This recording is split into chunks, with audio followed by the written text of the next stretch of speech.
वो चाचाओं ने दबा के रख दी है। अखिलेश यादव बेचारे करे तो करे क्या, बच्चा ही रह गया है।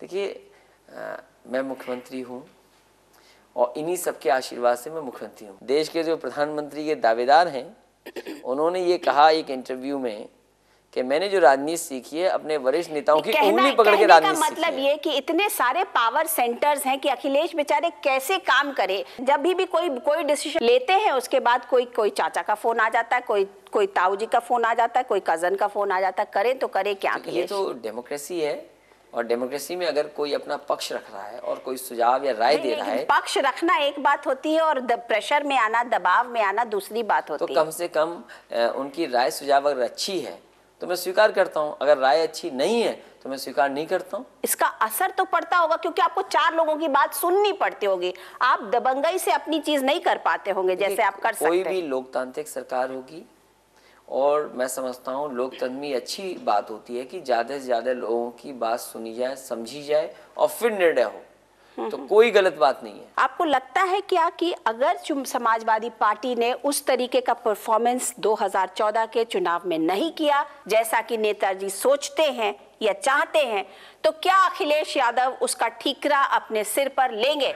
मैं ये मान के चल रहा हूँ कि समाजवादी पार्टी को सबसे ज्यादा सीटें उत्तर प्रदेश में जीतने को मिलेंगी और दूसरा, नेताजी की भूमिका देश की राजनीति में सबसे महत्वपूर्ण होने जा रही है। ये जो समाजवादी पार्टी ने हम लोगों ने सोचा है वो हुआ है। निगेटिव सोच का मैं पक्षधर नहीं हूँ। कोई तो 2 साल में कोई तो भूल हुई होगी आपसे, ये तो आप व्हेन यू लुक बैक ऐसा तो आप देख सकते हैं ना कि अच्छा चलो भाई मैं तो अभी एक सीख ही रहा हूँ, मैं पहली दफा आया हूँ, मेरे से ये भूल हो गई।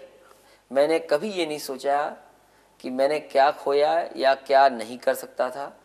जो कुछ कर सकता था मैं, जो समय मुझे मिला है मैंने उसमें काम किया है और घोषणा पत्र कैसे लागू हो सकता है उस पे कम से कम समाजवादी पार्टी सबसे आगे दिखाई देती। आपके ऊपर ब्यूरोक्रेसी तो पिछले 1.5 साल तक तो पूरी तरह से हावी थी, कोई काम ही नहीं करने देती थी। आप बोलते थे हाँ ये काम होना चाहिए, वो फाइल रोकवा लेते थे। देखिए, ये तो आप स्वीकार करेंगे कि दिल्ली में एक मुख्यमंत्री बने, 50 दिन पूरे नहीं हुए और वो छोड़ के चले गए कुर्सी।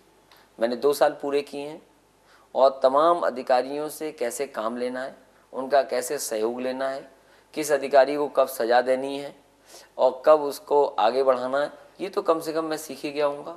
मोदी जी से आपने कुछ सीखा?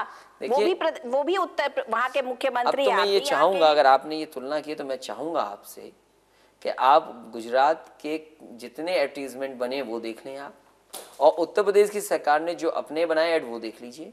अगर आपको लगे कि हाँ उत्तर प्रदेश की सरकार ने अच्छा काम किया है तो मुझे जरूर धन्यवाद देना। ये सारा रिजेंटमेंट मोदी के नाम पर ही है ना।